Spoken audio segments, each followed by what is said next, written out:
आज का जो टॉपिक है, टॉपिक में हम लिखे हुए हैं विश्व के कुछ अन्य प्रमुख संगठन। देखिए विश्व के प्रमुख अन्य संगठन से जैसे नाटो हो गया, WHO हो गया, ओपेक हो गया, सार्क हो गया, यहाँ से आपको क्वेश्चन मिलता ही मिलता है। जनरल कंपटीशन या कोई भी बोर्ड का आप तैयारी करते हैं, कंपटीशन का तैयारी करते हैं, यहाँ से आपको क्वेश्चन मिलता ही मिलता है। जैसे अभी आप सबको हम पढ़ाए थे सार्क के बारे में, तो आज हम सार्क के बारे में पूरा आपको हम जानकारी दे रहे हैं। देखिए सबसे पहली बात, सार्क का फुल फॉर्म पूछ दिया जाता है एग्जाम में, तो सार्क का फुल फॉर्म क्या है?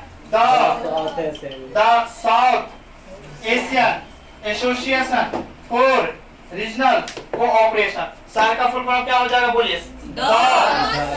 South Asian Association for Regional Cooperation. ये सार्क का एक फुल फॉर्म हो गया, एग्जाम में पूछ दिया जाएगा। कभी कभी हिंदी भी इसका पूछ दिया जाता है। हिंदी में सार्क को क्या कहा जाता है? दक्षिण एशियाई क्षेत्रीय सहयोग संघ। क्या कहते हैं हिंदी में? बोले। दक्षिण एशियाई क्षेत्रीय सहयोगी संघ।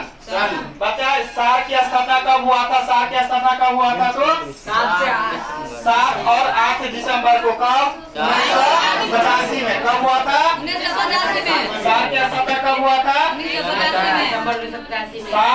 7 से 8 दिसंबर कब हुआ था? 1985। बताए उसका मुख्यालय कहाँ हो जाता है?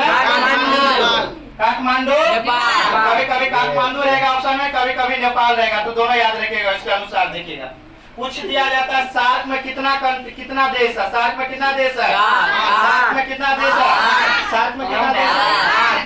सार्क में कौन कौन सा? भारत, पाकिस्तान, बांग्लादेश, नेपाल, भूटान, श्रीलंका, मालदीव, अफगानिस्तान। भारत में कितना देश है? भारत में कितना देश है? रिपीट करिएगा आप सब।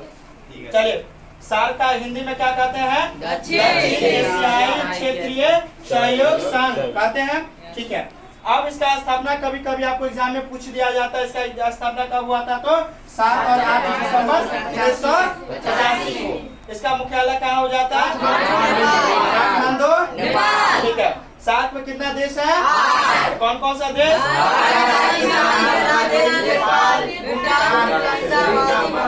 चलिए मेरे साथ बोलिए। Bharat, Pakistan, Bangladesh, Nepal, Bhutan, Sri Lanka, Maldives, Afghanistan.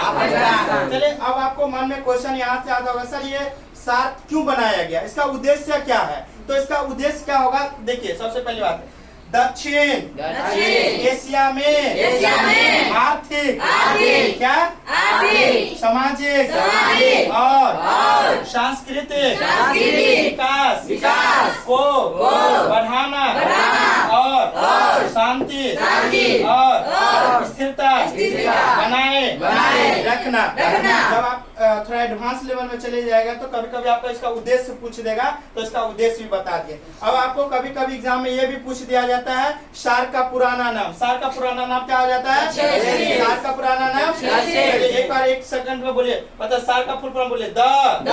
South Asian Association for Regional cooperation. Hindi में क्या बोलते हैं? दक्षिणी एशियाई क्षेत्रीय सहयोग संघ। स्थापना 7 8 दिसंबर 1985 में। मुख्यालय काठमांडू, नेपाल। इसके सदस्य देश भारत, पाकिस्तान, बांग्लादेश, नेपाल, भूटान, श्रीलंका, मालदीव, अफगानिस्तान। आप सब इसका राजधानी लिख के लाएगा, देश का। ठीक है, राजधानी लिख के लगेगा, ये होमवर्क है। चलिए, और उसका पुराना नाम क्या हो जाता है? तो ये सार्क के बारे में पूरा बेसिक से पूरा आप कंपटीशन का भी तैयारी कीजिए या लो लेवल का हर एक इसमें आपको बता दी। यहाँ से ज्यादा सार्क से कोई और क्वेश्चन बाहर जाता ही नहीं है। ठीक है।